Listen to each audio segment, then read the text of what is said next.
Good morning, good afternoon, and good evening. Welcome everyone to this special edition of the Jafron Global Renal Absorption Forum. My name is Leila from the Medical and Marketing team at Jafron Biomedical. It's our great pleasure to have clinicians and colleagues join us from around the world. At Jafron, we are committed to promoting clinical exchange and academic collaboration in blood purification therapies. Today's webinar is especially meaningful as we discuss the recently released HAHD ROM consensus and its application in clinical practice. So today's program will begin with an opening remark from Professor Claudio Ronco, an overview of the key messages and clinical implications of the HAHD ROM consensus presented by Professor Tiago Reis from Brazil, followed by Professor Matteo Flores sharing real-world experience in HAHD clinical implementation. The session will then continue with comments, discussion, and a final summary chaired by Professor Claudio Ronco. If you have any questions during the session, please type them in the Q&A box at the bottom of your Zoom screen, and then the professors may pick and answer them. You can also raise your hands if you would like to ask your question directly in the Q&A session. So it's a truly honor for us to welcome Professor Claudio Ronco as the chair and moderator of today's session. Professor Ronco is the director of the International Renal Research Institute of Vicenza, Italy, organizer of the International Vicenza Course on AKI, CRT, and ECHOS, also founder of ADQI, Acute Disease Quality Initiative. He has published more than 1,800 scientific papers, authored 95 books, and delivered over 650 international lectures worldwide. He has also received numerous prestigious international awards for his outstanding contributions to nephrology and critical care medicine. His pioneering work includes critical care, nephrology, CRT, cardiorenal syndromes, wearable dialysis, and also extracorporeal blood purification techniques. Professor Ronco, thank you very much for joining us today. Well, thank you very much, and thanks to Jafron Medical for inviting me to share with you some of our recent experience in the process of implementation of hemoabsorption in the care of patients with end-stage kidney disease. And the question is, how did we arrive to the idea of generating this consensus conference? Well, first of all, there is a completely renowned interest in the fact that outcomes in chronic dialysis are less than optimal. We have patients still dying of cardiovascular complications, and these patients are often malnourished and they are often inflamed.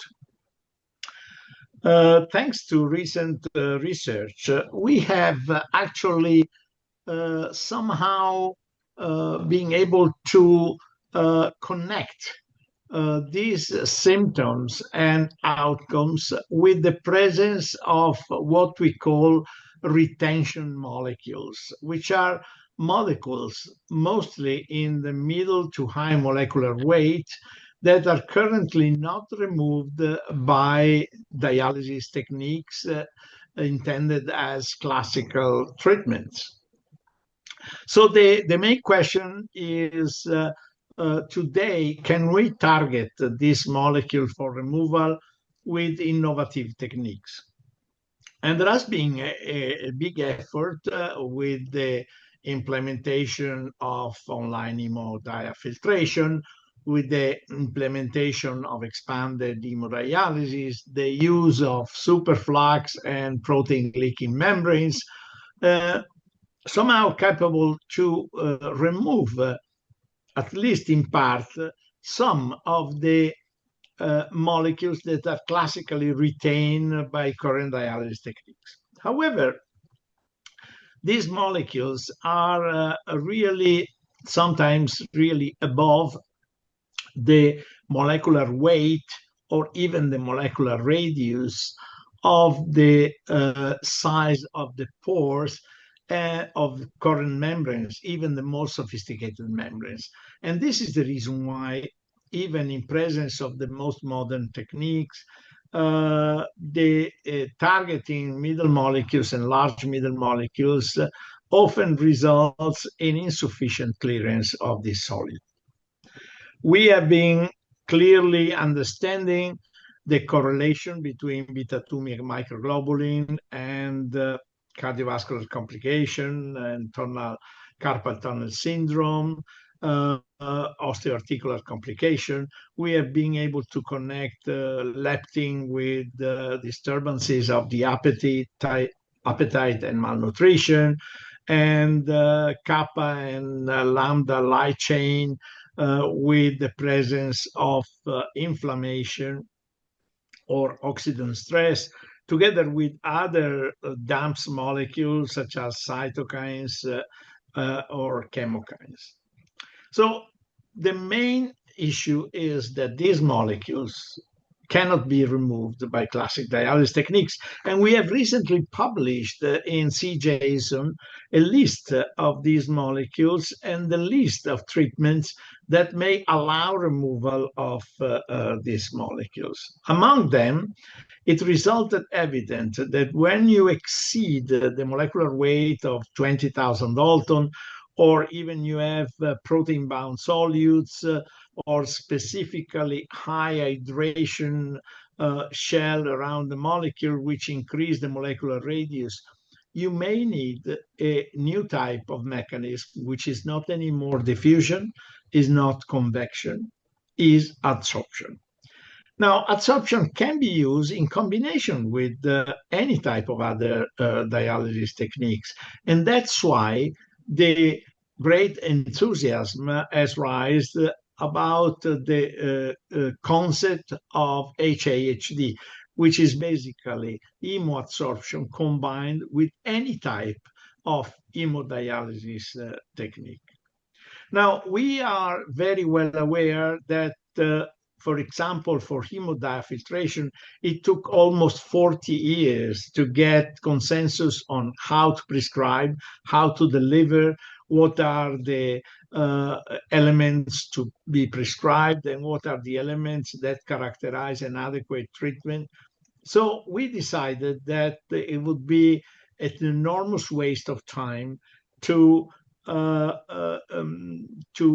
spend the next 40 years in implementing hemoadsorption on top of hemodialysis techniques in terms of dose, prescription, frequency, duration of the session, type of sorbents to be utilized, etc., including molecules to be monitored, etc.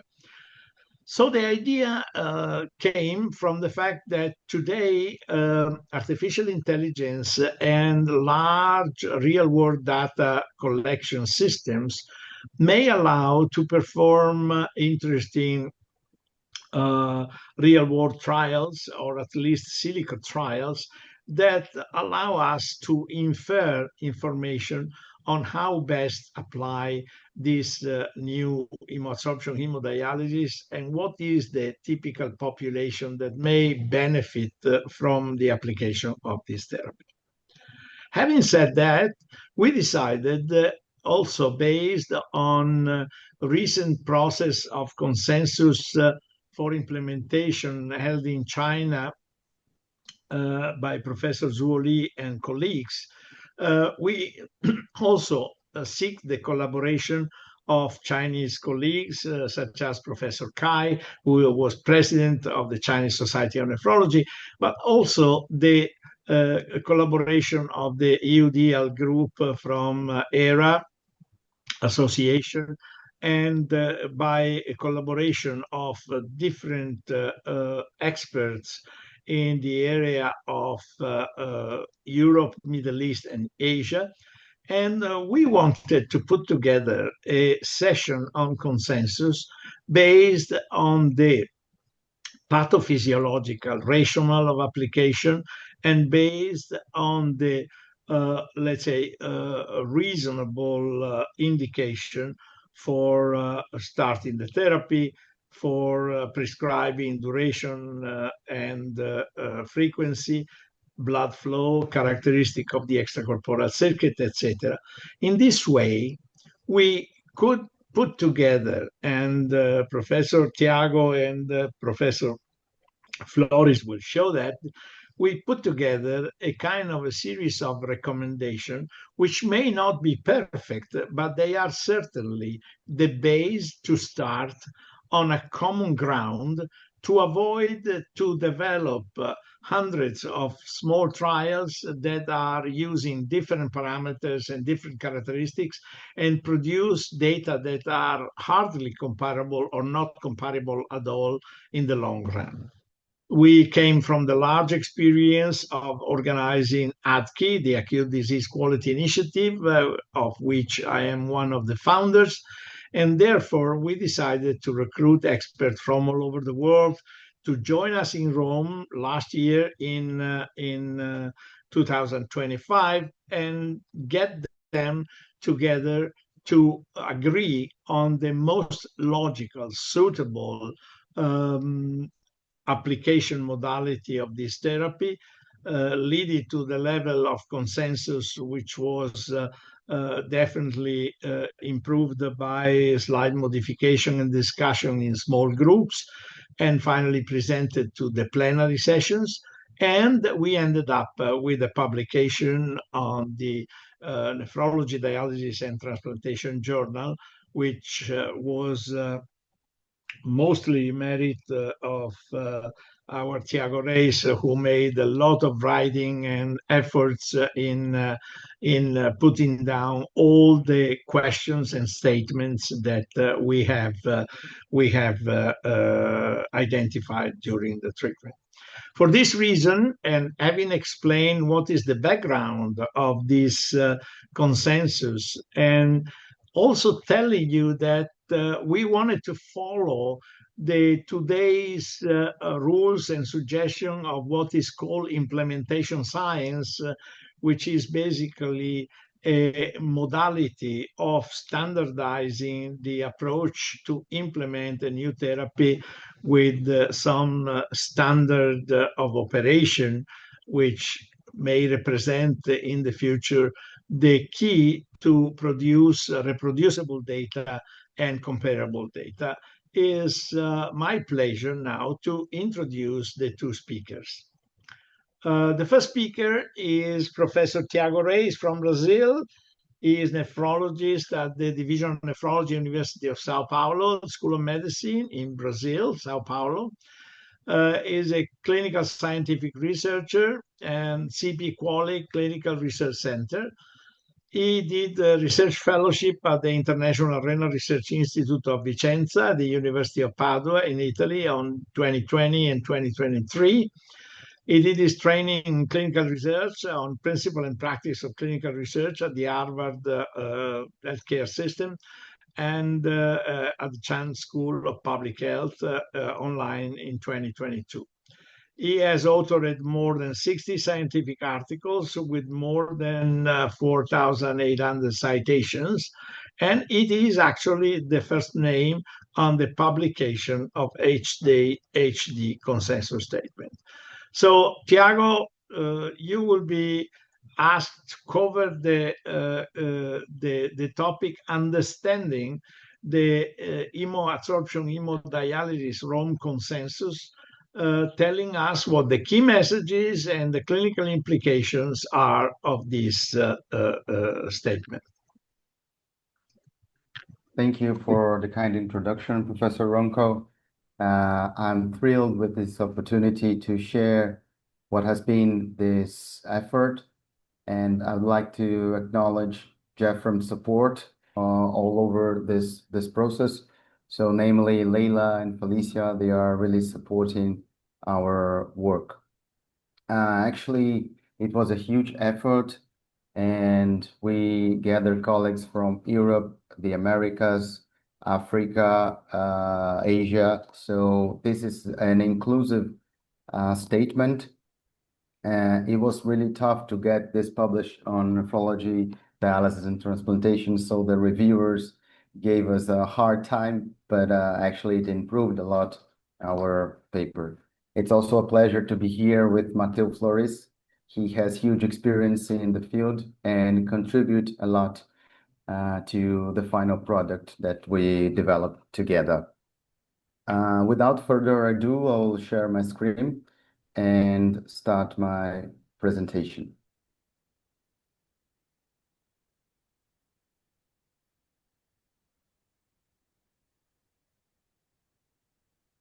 Can you see my slides? Yes, we do. Perfect. So, one second. I just adjust the laser pointer here. Perfect.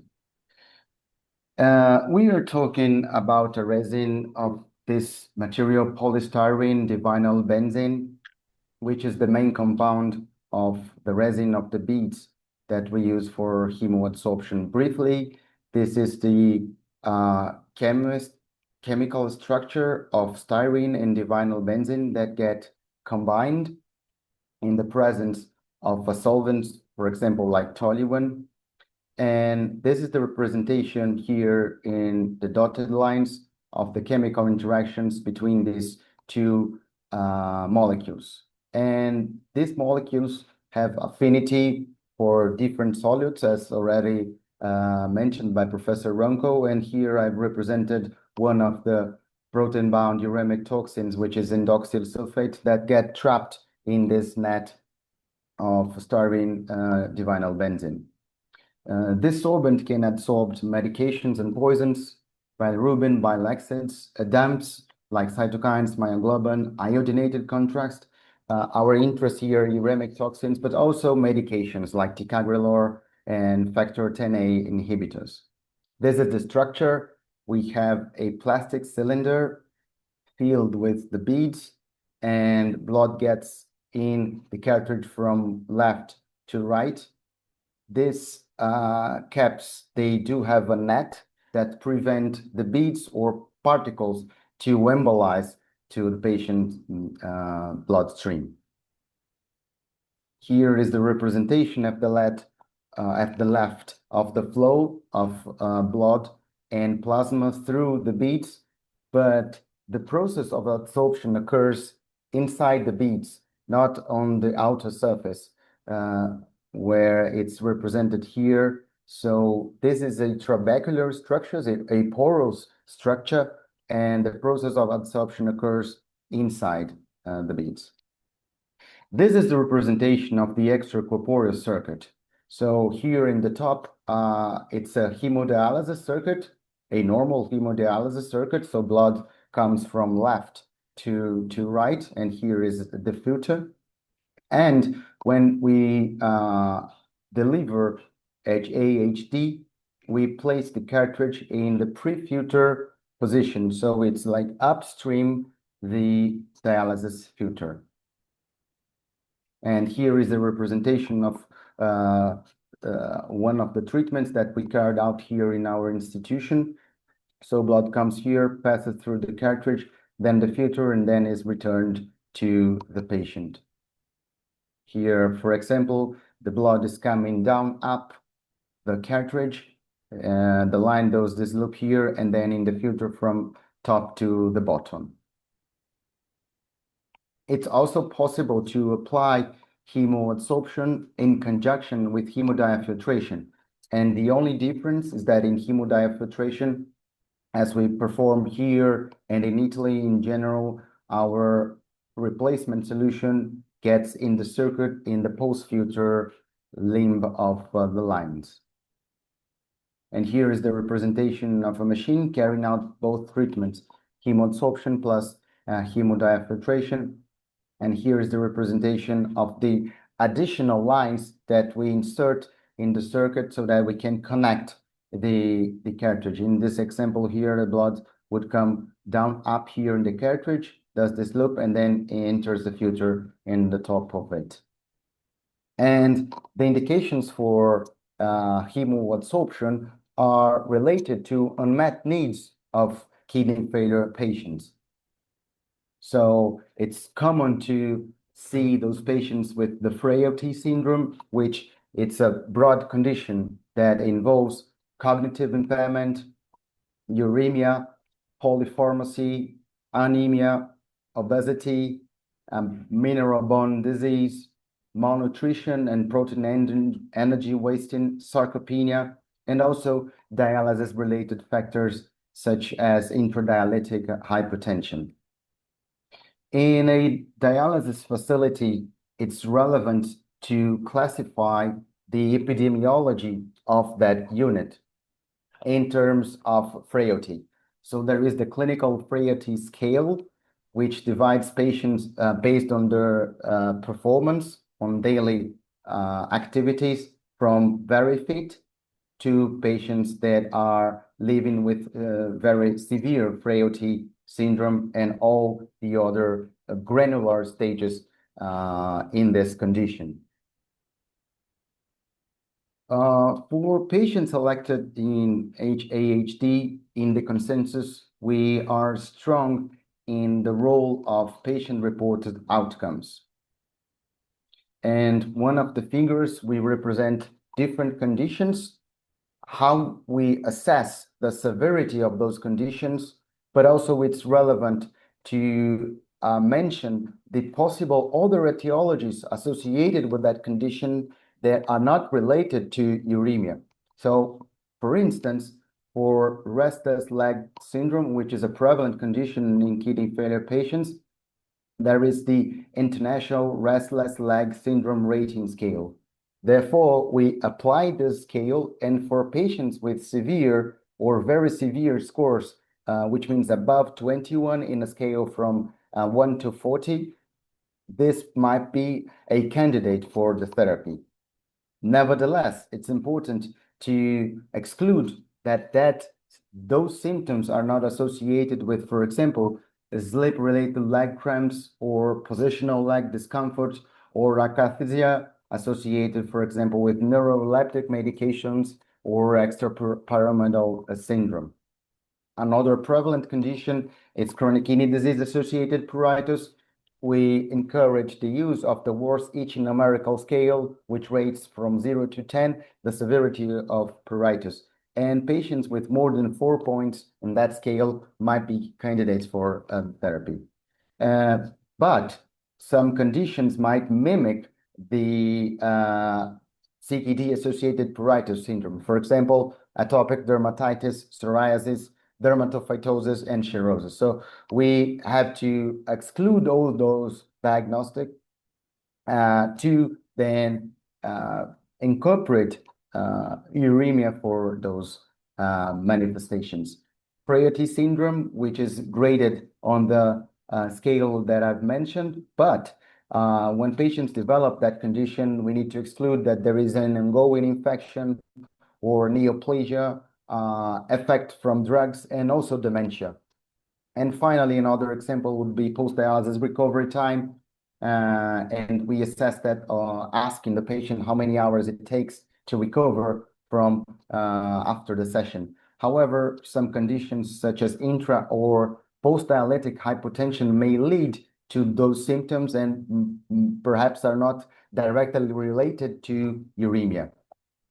And we came with this framework on how to classify patients, starting from the phenotype and going down to the endotype. And I will briefly explain this concept.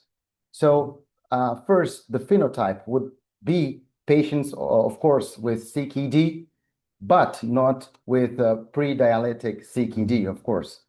Those patients already on dialysis, they might be on peritoneal dialysis, so they are not candidates for the therapy, obviously. And when they are on extracorporeal dialysis, we can proceed to analyze that patient as a candidate. If those patients have symptoms that might be related with, for example, carpal tunnel syndrome, but in our anamnesis or physical examination we exclude that, then this is not an ideal candidate. When we come to patients that have this diagnosis, we have how to explore that condition, for example, with clinical examination, the famous sign of Tinel or Fallon. We apply questionnaires either to the patient or the caregiver. We apply performance tests such as the hand grip test, and we have biomarkers, either tissue biomarkers, which are histologic, or molecular ones. We measure in the blood the concentration of beta-2 microglobulin. We assess with ultrasound, for example, the diameter of the nerve, and we can also apply a nerve conduction study as a physiological biomarker. When we do have, for example, histologic confirmation, if it's pending, perhaps we need to wait for the definitive diagnosis. But in clinical practice, sometimes it's harder to have a biopsy for those patients. But we can start a trial of the therapy, and if we see improvements, we can assume that a condition was associated with the deposition of beta-2 microglobulin. There are different schedules of the therapy. For example, in general, we start applying it 3 times a week. So every time the patient comes to the center, we perform HAHD. So here, here, and here. In the second step, after 2 to 3 weeks, we can reduce this frequency to twice a week. So in the first day and the last day of the week. And then we might maintain this patient on a regular basis of the therapy, but only once a week. How do we evaluate the severity of the conditions, and how do we follow up those patients? So here in the same examples in the figure, we have this table for CKD-associated pruritus. We have the symptoms of the conditions, for example, crusts or erosions, and we have specific questionnaires that will give us the patient-reported impressions, and following those patients, we can observe improvements or a worsening in the conditions. For restless leg syndrome, we can have molecular biomarkers such as ferritin, hepcidin, and apply tests such as the polysomnography. Concerning post-dialysis recovery time, we do not have biomarkers, but we have strong symptoms that we assess. And also we can apply specific questionnaires or even straightforward questions such as how many hours it takes for you to fully recover. For chronic fatigue, we can use as biomarker C-reactive protein, and we also have questionnaires. For frailty syndrome and sarcopenia, we have many biomarkers, in general, imaging biomarkers. We have symptoms as the patient manifests weakness, for example. We have that scale, and we can apply the performance tests that I will cover in the following slides. It's really quintessential to acknowledge the power and the properties, the ability of hemoabsorption to remove medications, which in some cases is a wanted effect, but in our therapy mainly would be an undesired effect.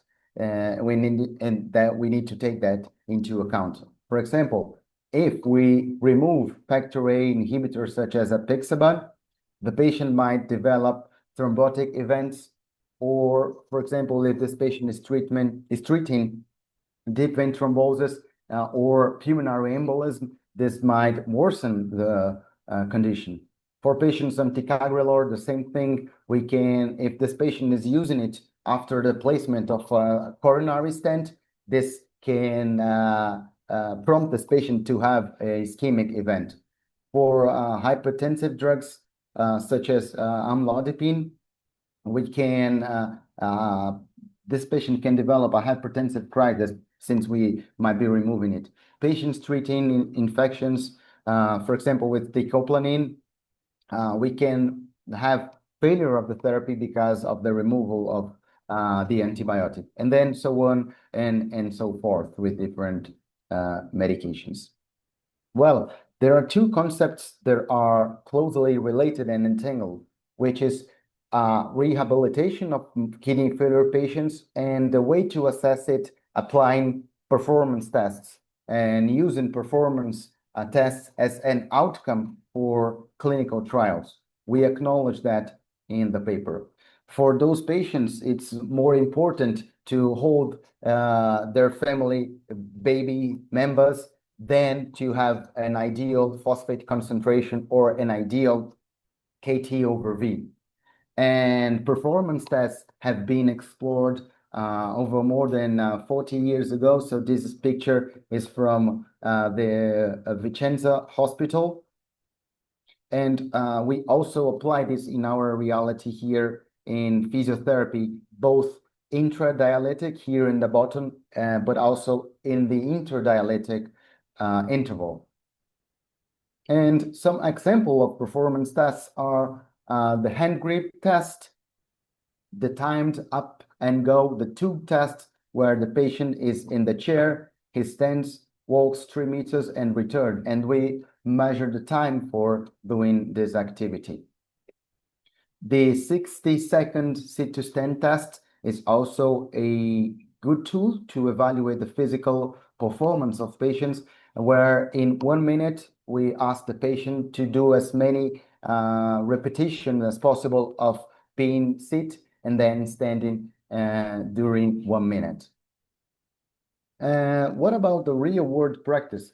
Of course, my colleague will cover that in detail, but it's relevant to demonstrate our experience.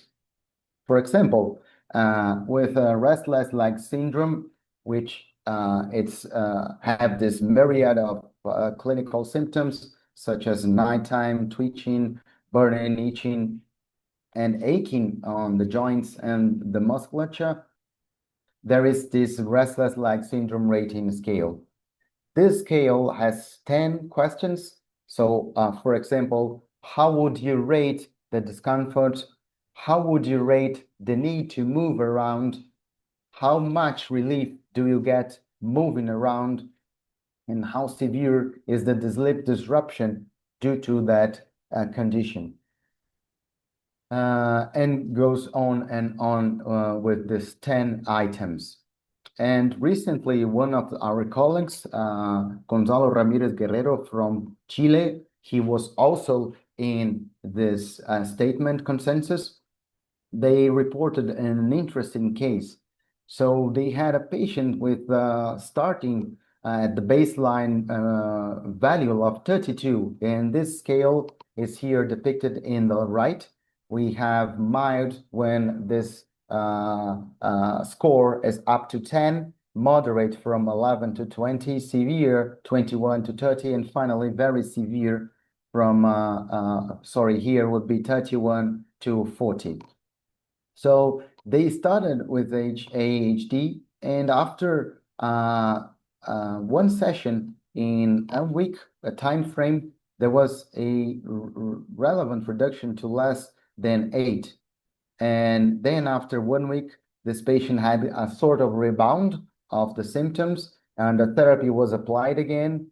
And in 1 week, it came down to 0. After reaching this point and applying again the therapy, the therapy was carried out in longer intervals. So here once monthly, in 3 more treatments, and this patient developed complete remission of the symptoms.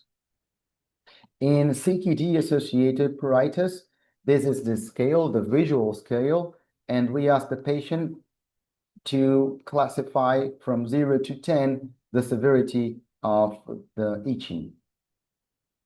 And another scale, the 5D pruritus scale, has 5 items. For example, the patient needs to classify the duration of the symptomatology from less than 6 hours to the whole day. The second is the degree, so from mild to unbearable. The direction, if this is getting worse, it's stable or improving. How they feel disabled by the condition, how it affects the sleep, leisure, work, or school activities, and finally, the distribution of the condition. So in a case we had, so we had a patient, we tried to improve dialysis adequacy, we tried to improve the medications, but specifically for this patient with severe pruritus, she was having a lot of adverse events associated with medications that we applied in that condition. So we started with a higher intensity dose, which means that during the week, in all the dialysis sessions of the first and the second week, we applied HAHD. Then we moved from week 3 to week 8, so 2 months of intervention, applying it twice a week.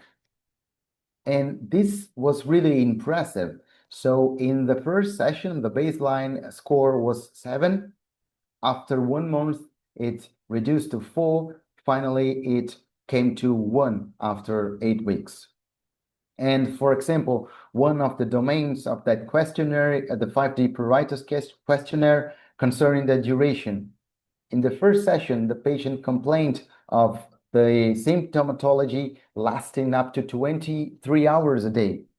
After 1 month, it dropped to less than 6 hours a day, and after 2 months, it remained less than 6 hours a day.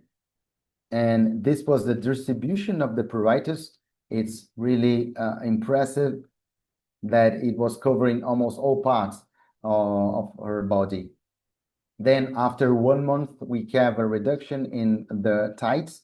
And finally, after 2 months, we have almost resolved the symptoms in her back, and the remaining regions were here in the abdomen.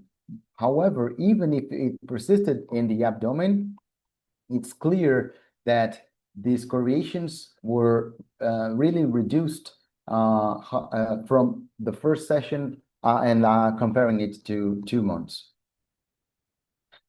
Of course, we covered that in the paper that trials assessing hard outcomes are also desired, but they have a higher complexity. And the requirement of longer follow-up, it's also a practical hurdle in carrying out those trials. Classical hard endpoints in kidney failure trials include, of course, all-cause mortality, cardiovascular death, cardiovascular events, hospitalization, and visits to the emergency room. There is a relevant trial that has just been published, this Shanghai HAHD, and of course there is limitation in this trial because it only represented the population of some Chinese centers.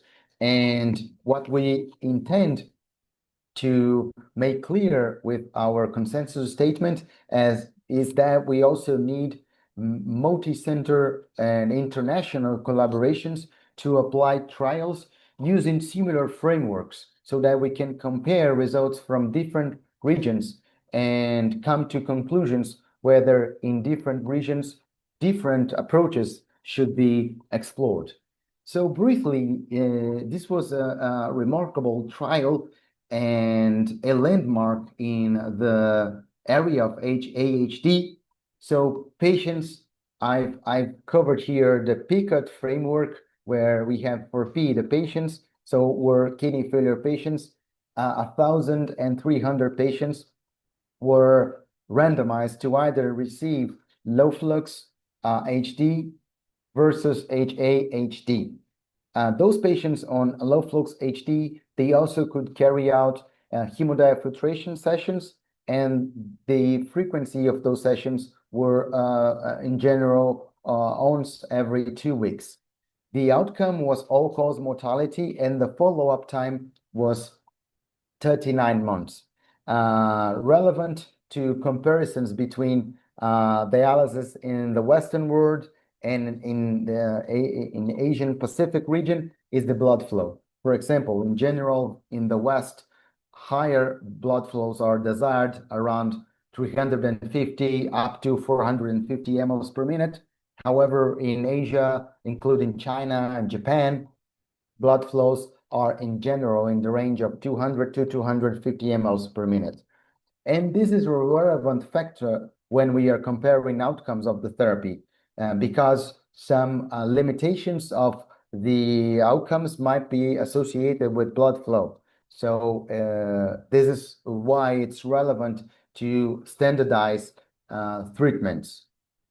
And it's interesting to compare the results of the Shanghai HAHD trial with the CONVINCE trial that compared high flux HD with hemodiafiltration. So you can observe that the sample size was the same. The mean age of patients were also similar. Dialysis vintage, which means the time that those patients were already on dialysis, was around 3 years for both trials. I could not find in the main manuscript the percentage of patients with fistula grafts versus tunneled catheters. Blood flow was different, mean in CONVINCE 370 versus 220 weight for the Shanghai trial. And of course, CONVINCE, when patients were on HDF, they had a convective volume per session of 25 liters. And it's interesting to observe the outcomes. So in the CONVINCE trial, in the HDF arm, during 30 months, mortality was 17%. In the other arm, the HD high flux arm, mortality was close to 22%. In the Shanghai trial, the follow-up time was longer, 39 months, and the mortality for the HAHD arm was 17%, which is interesting because it's comparable with the mortality in the HDF arm from the CONVINCE trial. However, here the follow-up was longer. So it's striking that perhaps HAHD had a better performance than HDF, but it's important to highlight we need to take that with a grain of salt because there are different epidemiologies, different countries, so it's not straightforward to compare both populations. And finally, for the low flux HD arm, the mortality was 21% in the Shanghai trial, clearly demonstrating a protective benefit of applying HAHD with this relevant outcome, which is all-cause mortality. The final slide covering this trial demonstrated that the relative reduction in mortality was 22%, which brings us to a number needed to treat of 24 patients, which means that every 24 one out of 24 patients that is on HAHD in the period of 39 months, his life is spared. So my final slides and my take-home messages concerning our consensus is that HAHD remove metabolic molecules, especially protein-bound uremic toxins, which are not adequately removed with diffusion or convection. We need standardization concerning patient selection, frequency of the therapy, how we deliver the procedure, and our expectations concerning what that treatment can bring of improvement. We need the right patient, the right timing, and standardized protocols. We need to assess the efficacy of the intervention based on our treatment goals, mainly patient-reported outcomes. And before applying the therapy, it's paramount to define which is the minimal clinically important difference. So when we apply, for example, a pruritus score, even if we have a statistical significant difference from one group to the other, but if this is just like 1 point reduction in that scale, perhaps this is not clinically meaningful. And in our trials, we've chosen at least 3 points improvement to declare it as clinically meaningful. And we need to focus on long-term patient-centered values and not only looking for rapid laboratory changes. So with this, I end my presentation and we move forward with Professor Flores. Thank you very much, Tiago. I can have just a few quick comments. One is that we have to balance our implementation activity between standard that may be required to, let's say, compare data that you achieve in different centers and different countries, with the fact that because we are looking into patient-centered outcomes, we might want really to adjust our prescription with time depending on the response of the patient. And this is an important concept that will need to incorporate data on fluid balance, data on drug requirement, data on inflammation, and many other aspects. Having said that, it is important to note, however, that the effort of publishing this consensus conference has led to the possibility of having a basis to perform studies that are today needed in order to provide some level of evidence. Some level of evidence that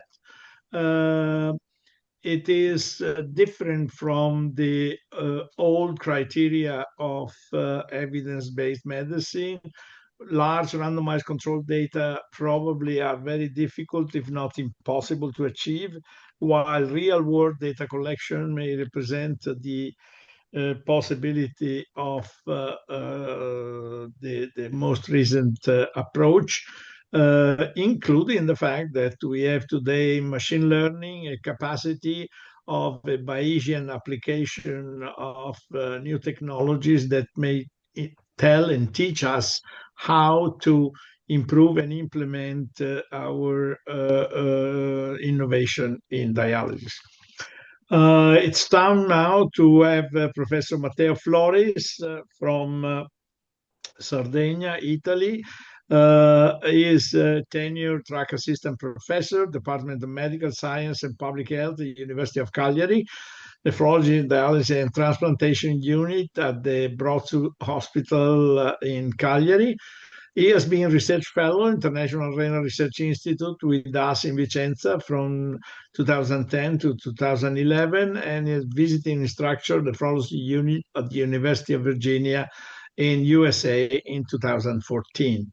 He has 49 papers and 6 books chapter and 26 abstract. He is going to be a teacher in our Vicenza course and has now followed 6 international trials and several nephrological working groups. So Matteo Flores will tell us about his HAHD experience and the real-world implementation. Thank you, Professor Ronco, for your introduction, and thanks also to Jafron for the invitation. I am really happy to be here and to share with you our experience and our aims for the future. Now I will share my presentation. Okay, do you see my presentation? Can you see my presentation? Yes, Professor. Yes, Okay. yes. Thank you. So over the next 20 minutes, we will share our real-world experience with hemoabsorption combined with hemodialysis and introduce Icarus from an idea of Professor Ronco. This is the first Italian national registry of this technique on behalf of the whole study group. Let me start with who our patients actually are. The typical patient starting hemodialysis today is over 75 years old. 1 year adjusted mortality after dialysis, at least in Western country, after dialysis initiation approaches a third, and a large majority carry cardiovascular and cognitive comorbidities.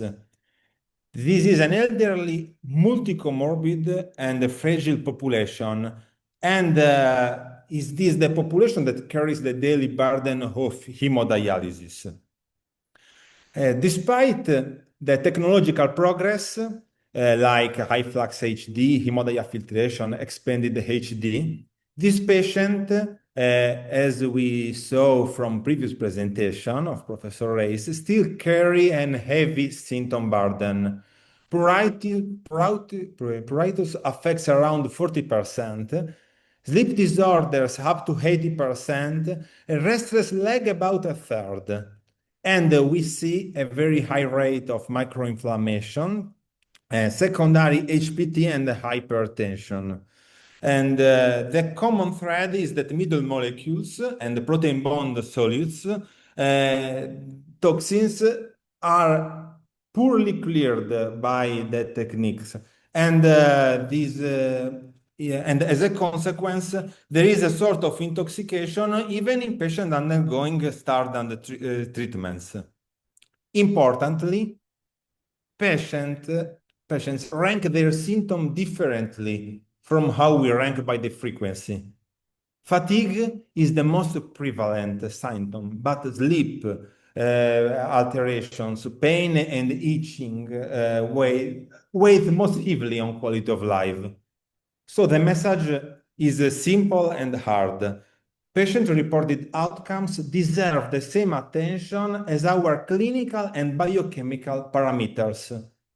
And for this reason, are very welcomed clinical experience applied to clinical trial in order to pay to these parameters the attention they deserve. Why does this happen? Because the toxin clearance by current modalities is incomplete. As molecular weight rises and protein binding increases, the clearance gap widens. The middle and large middle molecules and the protein-bound solutes are the targets we would like to reach, adding absorption to clearance mechanism. Conventional dialysis, as a matter of fact, relies on diffusion and convection. Absorption adds a third complementary clearance mechanism that captures exactly those molecules left behind. So it's important, in my opinion, to stress one point. HAHD complements the other techniques like conventional HD, HDF, or HDX. It does not replace them. We saw from Professor Ray the characteristic of the cartridge. This is a polystyrene divinylbenzene resin with an enormous internal surface, over 1,000 square meters per gram. Toxins are captured inside the sporous channels through hydrophobic van der Waals interaction, and this results in a broad, efficient removal of medium and large uremic molecules, including protein-bound solutes. HAHD is compatible with every extracorporeal modality, and this is the power of this technique.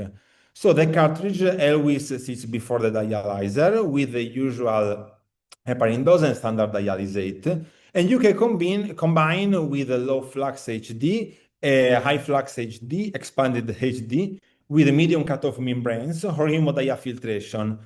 And of course, the name of the technique change according to with the technique. I share with you our early signal, the pilot evaluation we did in 2024. 10 end-stage renal disease patient added to post-dilution HDF, so potentially at the present moment the most powerful technique, utilizing convective dose comparable with the CONVINCE study dose. Looking at the single section reduction ratio by molecular weight, we saw strong removal not only of small solutes, but also middle and large middle molecules, beta-2 microglobulin, myoglobulin, prolactin, and free light chains. That selective gain in the middle molecule range is exactly the added value of HAHD. This was confirmed by a study conducted by Professor Reis that they compared HDF against HDF and found a significant glitter removal of beta-2 microglobulin, myoglobulin, and prolactin, while PTH was not significantly cleared.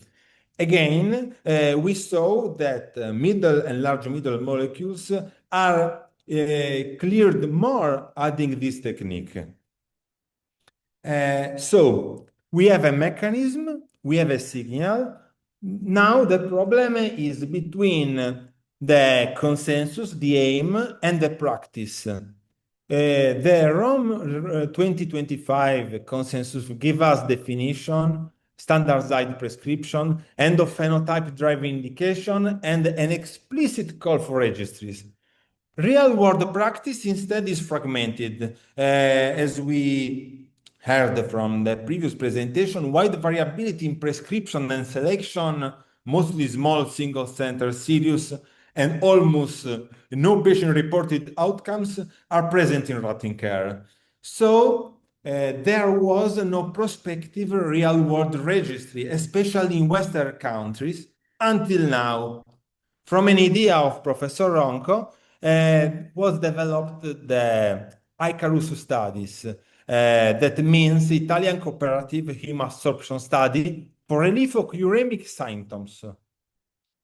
Is the first national HHD registry and comes from a joint of the International Renal Research Institute of Vicenza and a group of centers, including Cagliari, that have an experience in hemabsorption application. We plan to enroll at least 120 adult HD patients with 6 months of follow-up per each. It is currently open at a test center, but 35 more are ready to join. This is deliberately not a trial. This is a real-world map of how HAHD perform in routine care. Patient selection follows the precision medicine logic of the Rome consensus. So we move from the broad phenotype, patient on chronic HD, to a subphenotype of refractory uremic symptoms, to an endotype that combines symptoms with biomarker and patient-reported profiles. HAHD trial is offered when there are no contraindications, of course, such as thrombocytopenia or hypersensitivity. And selection draws on 3 complementary domains: patient-reported symptoms, objective clinical signs, and biomarkers. Of course, not a single tool is sufficient. The key principle is that HAHD is reserved for patients already on the best available conventional therapy. These are our eligibility criteria. Adults over 18 on maintenance HD for at least 6 months, with the urine output below 500 millimeters a day, and a planned shift to HAHD for persistent uremic symptoms. We exclude incremental dialysis, planned transfer to other technique, pregnancy, active immunosuppression, and active malignancy. And of course, the participant flow is strobe compliant, and each subject ED encodes region and center, because we are planning to evaluate the patient from all over our nation. The prescription is deliberately simple and replicable. We keep blood flow and dialysate flow, anticoagulation, dialysate composition, and filter choice exactly as per local standard. What we add is a single HA130 cartridge in series before the filter for the whole session once a week by default, but up to 3 times if refractory, then the escalation. It depends from patient symptoms and clinical choice. So it depends from also the experience of a physician. Western full session and show a good safety profile. So our experience with the cartridge application is very good, and we are happy to apply this application to the clinical trial. So we will monitor intradialytic hypotension, premature circuit clotting, albumin drop, and so all the criteria that can lead to the discontinuation of the treatment. And but the experience coming from early application reassured us about the completely safety of the device.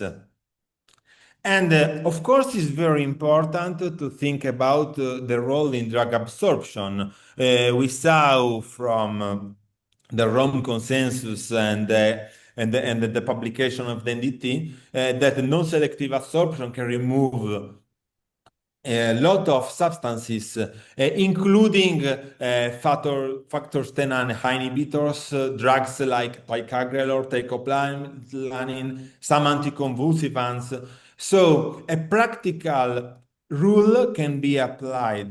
The administration of these drugs should be postponed to the end of the dialysis or if unavailable in the last minutes of the treatment. And we can focus now on the endpoint that matter to the patient that are really important for our study. Our primary endpoint is not an hard endpoint, but is the change in dialysis symptom index from baseline to 3 months, analyzed both as an item and also as the total score. We have also symptom target instruments, 5D each, IRLS, PSQI, and KDQOL, 36 for the quality of life. And given only to the patient reporting the symptom at the baseline. This is very important. Statistically significant is not clinical significant. We anchor everything to the minimal clinically important differences. We plan, as I mentioned, to enroll 120 patients, and the primary analysis and curve adjusted for baseline DSI with a center random effect.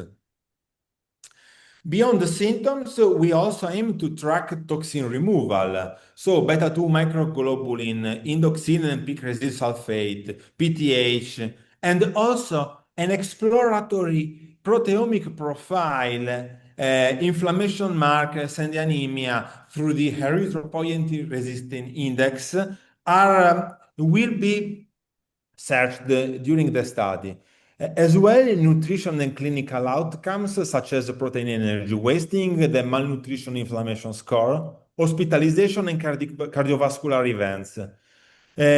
Samples are taken at the baseline and on 3 and 6 months.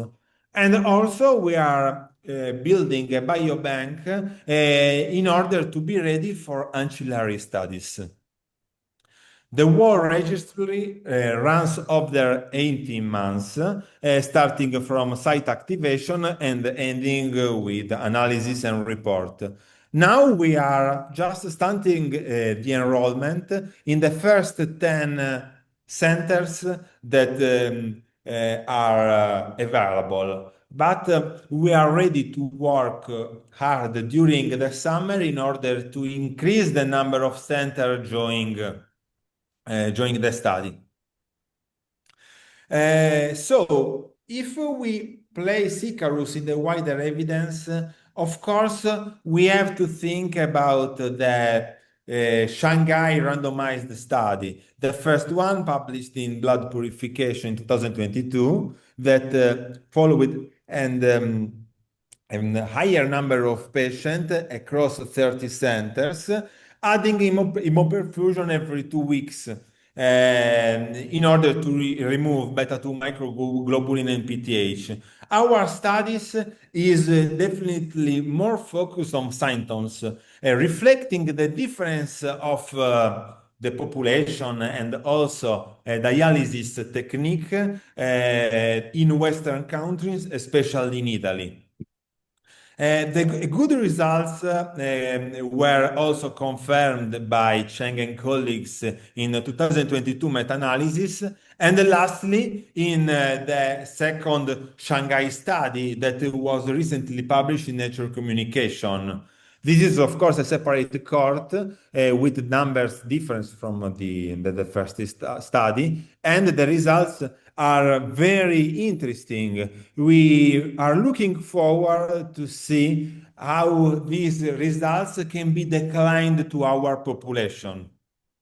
So, from running this in the real world, we have found at least 4 lessons. First, is very important to standardize the protocols without a strong rigidity. Of course, every center has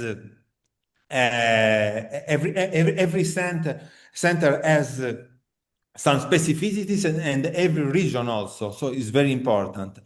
Is important. Second point, this is important to target proms.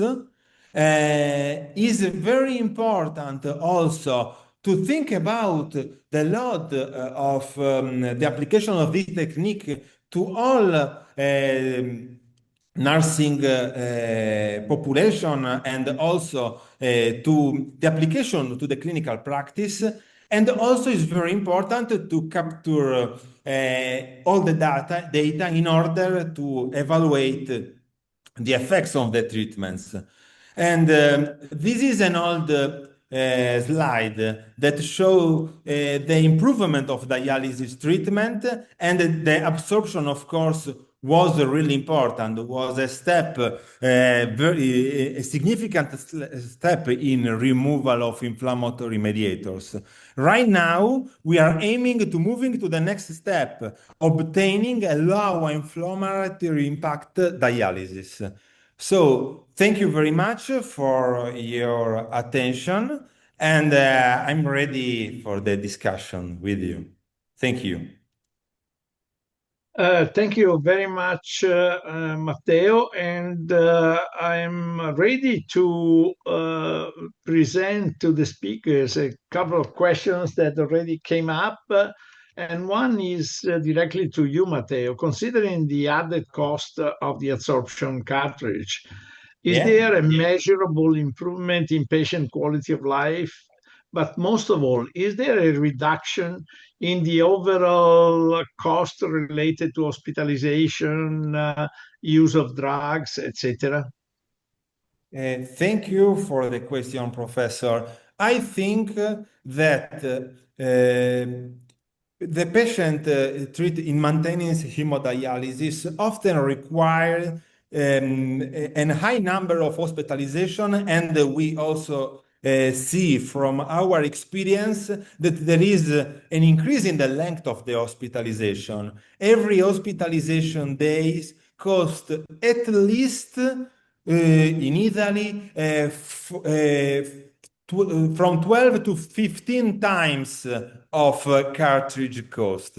So if we will be able to demonstrate, even in our population, that we will be able to reduce the length and the frequency of the hospitalization, the cost, in my opinion, will be fully covered.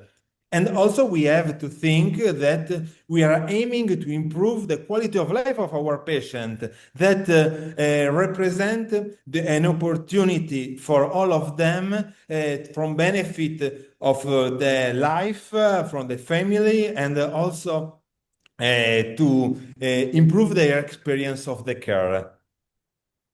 Italy is also another important area and test for the study of this, because since we were always used to have sophisticated dialysis techniques, for example, AFB or AHRF, etc., HFR.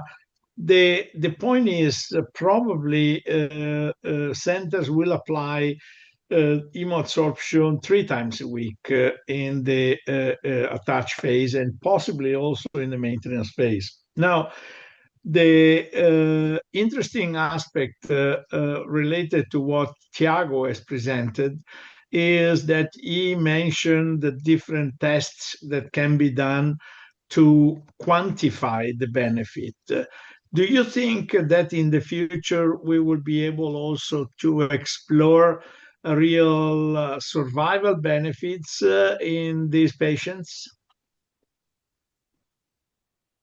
Tiago? I thought it was to Matteo. Yes, I mean, we have this recent published study from Shanghai, where this was the primary outcome and it was successful.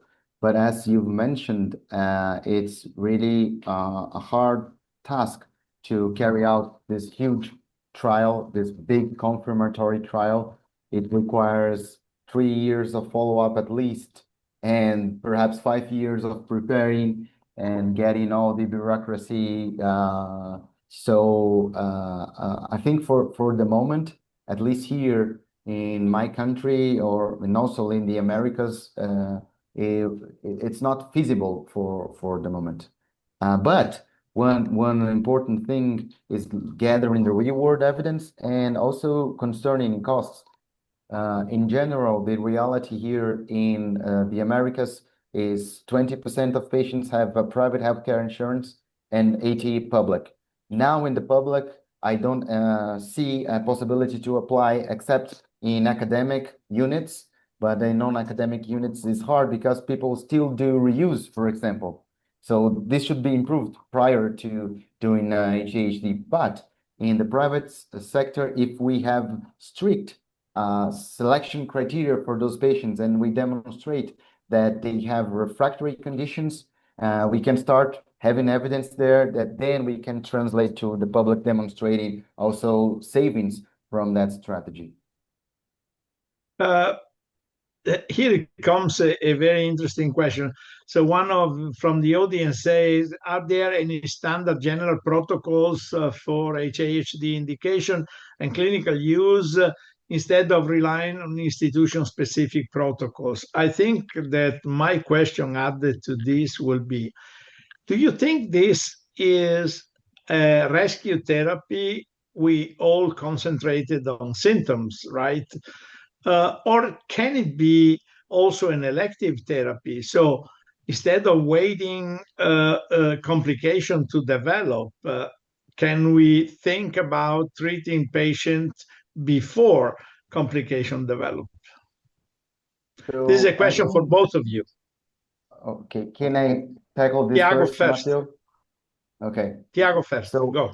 I think that we have to tailor that to the reality of the patient. For example, if a young patient is starting on dialysis and still have residual kidney function, is doing like incremental dialysis and has the expectation of getting a transplant in the next year, for example, I think I would not apply to that patient because he would not have a burden of the disease. However, if we are dealing with also a young patient, but hypersensitized with no perspective of receiving a kidney transplant, and we can foresee that that patient will be on dialysis for 30 years, 40 years, this would be the ideal candidate for a prophylactic or preventive approach. And I also would like to know your opinions on that. Okay. Well, I think that the experience coming from the large hemodiafiltration trial, we think about the CONVINCE trial, is not even applicable in the reality of most of centers. As I mentioned, our patient often start hemodialysis elderly, lot of them requires a central vein catheters, and so reaching the convective dose that demonstrate a benefit in reducing mortality and cardiovascular outcomes of our patients is sometimes really, really hard. So we have to fight as hard as we can against the underdialysis. And those kind of patients can benefit from adding the hem absorption mechanism to the best reachable standards of dialysis care. So, okay, we're getting towards the end. I think that I may look if there are any other questions. I don't see. I have one last question from the audience. Tiago and Matteo, if you had to design a study beyond what is going on already, what would be your first interest in studying, in this case, of HAHD? Now you go first, Matteo.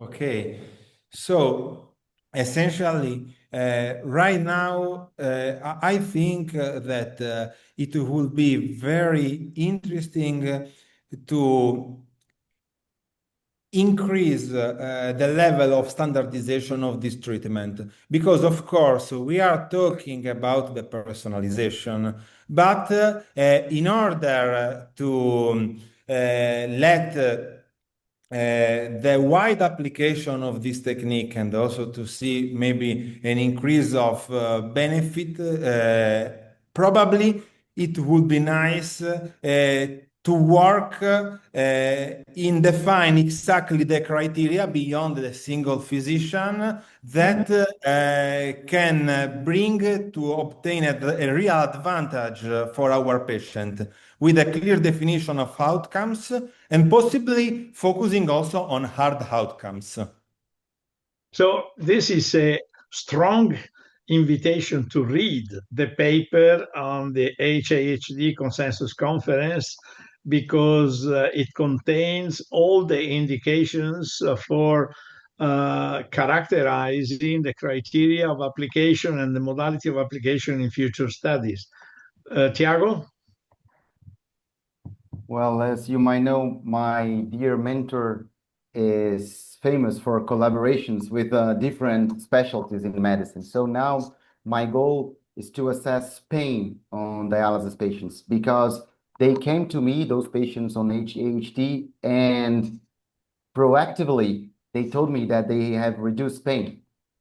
So I need to collaborate with people from the pain specialty here to have a tool, a more objective tool to assess pain. So this is one thing. And collaborating and being a connectivist with our colleagues from neurology, I would love to assess cognition. So for example, have a reliable test to assess cognition over time, because we see a decline, at least in patients older than 75 years old on dialysis, and perhaps it has to do with uremia.